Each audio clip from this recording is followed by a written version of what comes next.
सभी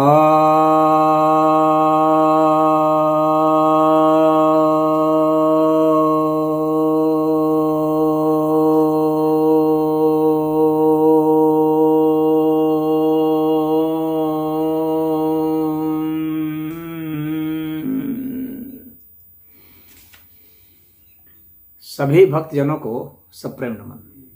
भक्तों, आज आपको मैं मार्क्सिज्म डिस्ट्रॉयड के अगले एपिसोड में ले चलता हूँ।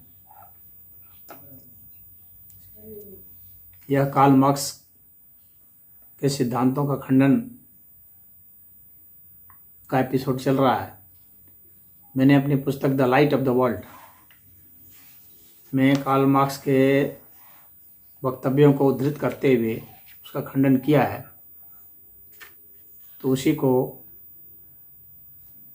आपको वीडियो के अर्थ में एक एक वाक्य को उनके बताते जा रहा हूँ। तो आज हम लोग बात करते हैं अगले वाक्य में। देखिए मार्क्स क्या कहते हैं। Marx heralds in proportion as the antagonism between classes within the nation vanishes, the hostility of one nation to another will come to an end। अर्थात जिस अनुपात में भिन्न भिन्न जो वर्ग हैं एक राष्ट्र में, वे समाप्त होते जाएंगे, तो एक राष्ट्र से दूसरे राष्ट्र के बीच में जो विरोधाभास है, जो शत्रुता है, जो हॉस्टिलिटी है, वह खत्म होती जाएगी। इस तरह से खत्म हो जाएंगे। यानी एक राष्ट्र दूसरे राष्ट्र से झगड़ रहा है क्योंकि उनके बीच में क्लास है, और राष्ट्र के भीतर में बहुत सारे नहीं, ये तो दो ही क्लास बता रहे हैं, प्रोलेटेरिएट क्लास और बुर्जुआ क्लास। कह रहे हैं कि वो जो है क्लास जो है उनके बीच में लड़ाई है, तो उनकी लड़ाई समाप्त तो राष्ट्रों की लड़ाई समाप्त।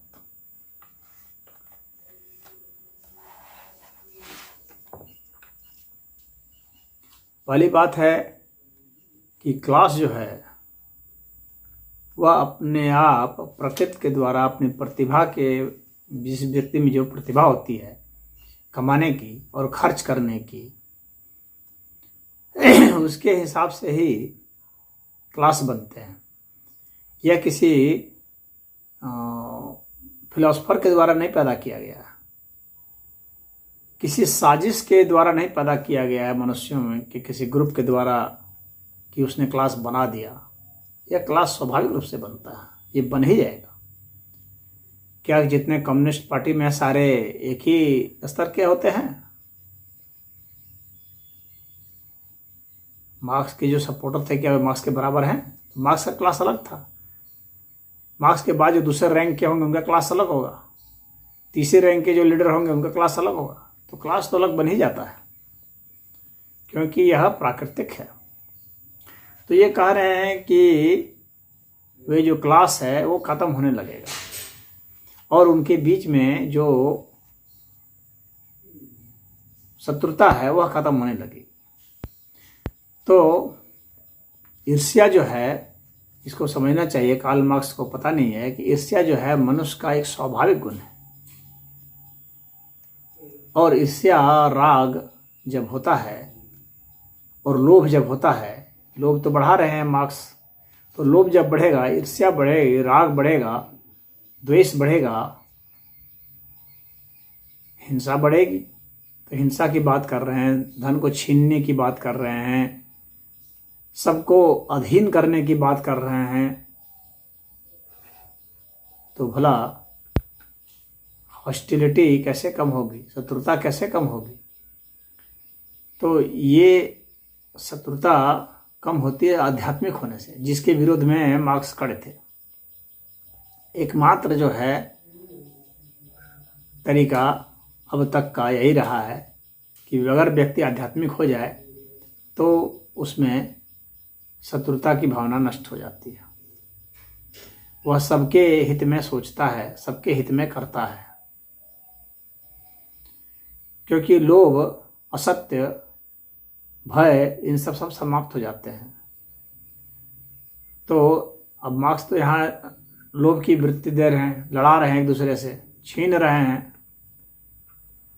दूसरे के अधिकार को छीन करके राज्य के अधीन कर दे रहे हैं, और राज्य को कर दे रहे हैं नेताओं के अधीन, और कह रहे हैं हॉस्टिलिटी खत्म हो जाएगी। कैसे खत्म हो जाएगी? ना क्लास खत्म होंगे ना हॉस्टिलिटी खत्म होगी। क्लास तो बनेंगे ही, क्योंकि हर मनुष्य अलग अलग है, उसकी कमाने की क्षमता अलग है, उसकी खर्च करने की क्षमता अलग है, उसकी प्रतिभा अलग है। कोई हाथ पैर से ज़्यादा अच्छा काम कर सकता है, कोई अच्छा खिलाड़ी बन सकता है, कोई मजदूर बनेगा, कोई मिस्त्री बनेगा, कोई डॉक्टर बनेगा, कोई इंजीनियर बनेगा, कोई वकील बनेगा।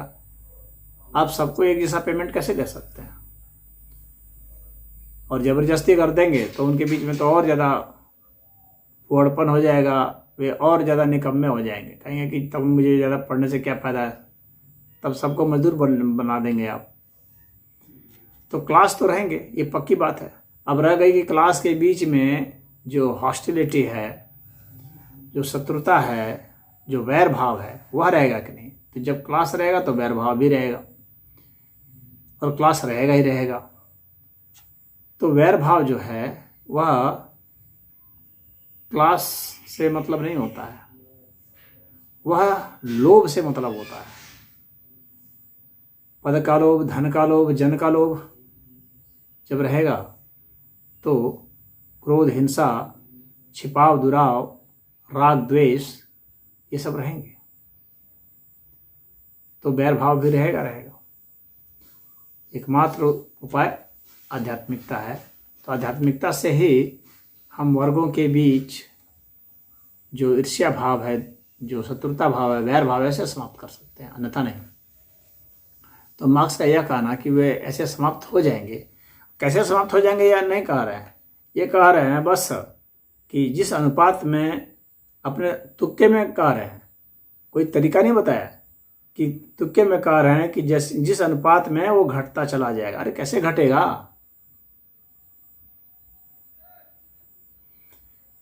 कह रहे घटता चला जाएगा, अपने से कैसे घटेगा? तरीका बताओ जैसे घटेगा। तरीका तो बता नहीं पा रहे, कह रहे घटता चला जाएगा। फिर कह रहे हैं कि एक राष्ट्र से दूसरे राष्ट्र के बीच में जो वैर भाव है वो समाप्त हो जाएगा। तो ऐसा तो आज तक नहीं हुआ पूरे इतिहास में कभी भी। कितने कम्युनिस्ट देश बन गए, लेकिन ऐसा तो नहीं हो पाया कि उनमें वैर भाव ना रहे, क्योंकि वैर भाव तो जब लोभ होगा तो एक्सपेंशन होगा। जैसे चीन जो एक्सपेंशन करना चाह रहा है, मंगोलिया को हड़प लिया, तिब्बत को हड़प लिया, तो वैर भाव तो बढ़ ही जाएगा। और जो अड़ोस पड़ोस में है सबको तंग कर रहा है, सभी की ज़मीनों पर कहता है कि हम ले लेंगे। अब चीन भी कम्युनिस्ट देश है, रसिया भी कम्युनिस्ट देश है, चीन ने रसिया के ही कुछ हिस्से को कब्जा कर लिया। अगर कम्युनिस्ट ही कम्युनिस्ट देश को कब्जा कर रहा है तो वैर भाव कहाँ कम हो रहा है? तो ऊपर से गले मिल रहे हैं, भीतर से खंजर भोंक रहे हैं और कब्जा कर रहे हैं। तो चारों दिशाओं में शत्रुता को बढ़ाने का काम तो कम्युनिस्टों ने किया है। जितने भी कम्युनिस्ट देश हैं वे हर समय लड़ाई में हैं लगे हुए, और अगल बगल जितने भी देश हैं उस पर हमला किए जा रहे हैं। किसी को स्वतंत्र वे देखना ही नहीं चाहते हैं, वे इसको मिलाना चाहते हैं, हड़पना चाहते हैं। और जैसे इस्लाम जो है बढ़ना चाहता है, दूसरे को हड़पना चाहता है, दूसरे को मिटाना चाहता है, सिर्फ चाहता है इस्लाम रहे, उसी तरह कम्युनिस्ट चाहते हैं सिर्फ जो है कम्युनिस्ट रहे। तो वे दूसरे राष्ट्रों को जीने कहाँ देंगे? वो बिल्कुल जीने नहीं देंगे। अब जब अगर एक तरह से एक अगर हाइपोथेसिस मान लिया जाए कि सारे देश कम्युनिस्ट हो गए, तब क्या होगा? तो क्या लड़ाई बंद हो जाएगी? नहीं बंद होंगे, क्योंकि क्लास तो फिर भी रहेगा। अलग अलग राष्ट्र के अलग अलग लीडर रहेंगे भाई, अलग अलग संस्कृति भी है, अलग अलग नस्ल है। तो अब वे उसके आधार पर लड़ाई कर लेंगे। तो वो लड़ाई तो चलेगी। अब रूस की नस्ल अलग होगी और चीन की नस्ल अलग है, तो जब अलग अलग नस्ल है तो उसके आधार पर लड़ाई कर लेंगे। वहाँ अलग अलग राष्ट्रपति होंगे, सेनाध्यक्ष होंगे, तो लड़ाई तो जारी रहेगी। जब से मनुष्य है इधर धरती पर, जब तक मनुष्य रहेगा लड़ाई निश्चित होती रहेगी। लड़ाई न कभी बंद हुई है न कभी बंद होगी। मनुष्य ही नहीं, जितने भी प्राणी हैं वे सभी लड़ते रहे हैं और लड़ते रहेंगे, दूसरों से भी, स्वयं से भी, अपने में भी, क्योंकि यह भोग वृत्ति का संघर्ष, क्योंकि यह जीने का संघर्ष, क्योंकि यह लालच का संघर्ष,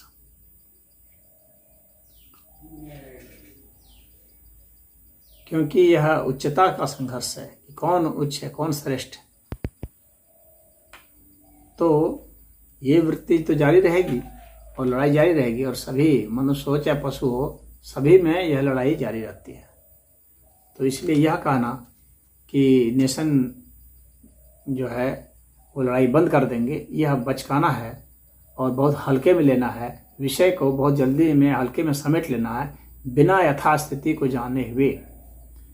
तो यह व्यावहारिक नहीं है, वो प्रैक्टिकल नहीं थे, बस थ्योरी में चल रहे हैं, हाइपोथेटिकल, और एक बयान दे देना बिना किसी लॉजिक के बयान दे देना। और लॉजिक भी जो दिया गया है वो इस तरह से कि वह जो है उस तरह का लॉजिक कोई मान्यता नहीं रखता है कि अपने से ख़त्म हो जाएगा, क्लास स्वयं ख़त्म हो जाएगा, क्लास ख़त्म हो जाएगा तो नेशन के बीच में जो है वैर भाव ख़त्म हो जाएगा। अरे क्लास कैसे ख़त्म होगा? क्लास ख़त्म ही नहीं होगा। वहाँ आप संस्कृति को लेकर लड़ सकते हैं। लड़ने वाले तो फुटबॉल मैच में हार जीत को लेकर लड़ाई कर लेते हैं, ऐसा भी इतिहास रहा है। खेल के लिए लड़ लेंगे, गाने के लिए लड़ लेंगे, डांस के लिए लड़ लेंगे, किसी डिबेट में लड़ लेंगे। सिर्फ अर्थव्यवस्था के लिए थोड़ी आदमी लड़ता है। मनुष्य तो लड़ता ही रहता है अलग अलग चीज़ के लिए। धर्म के नाम पर, नस्ल के नाम पर, जाति के नाम पर, भाषा के नाम पर लड़ाई होती है।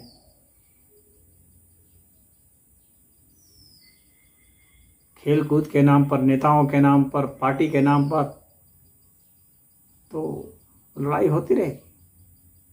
इतिहास में कभी भी ऐसा क्षण नहीं आया जब लड़ाई नहीं हुई हो, जब पूरा का पूरा विश्व शांत हो गया हो। ऐसा कभी क्षण नहीं आया और ऐसा कभी आएगा भी नहीं, क्योंकि सभी विकास के अलग अलग दौर पर है और भोग वृत्ति, लोभ वृत्ति नहीं छूटने वाली है। सबकी एक ही साथ, सबकी एक साथ ही छूट जाए तो समाप्त हो सकता है, लेकिन एक साथ ऐसा होगा ही नहीं, ये संभव ही नहीं है, ये अव्यावहारिक है, इम्प्रैक्टिकल है। तो इस विषय पर मैं यही कहना चाहूँगा। ओम।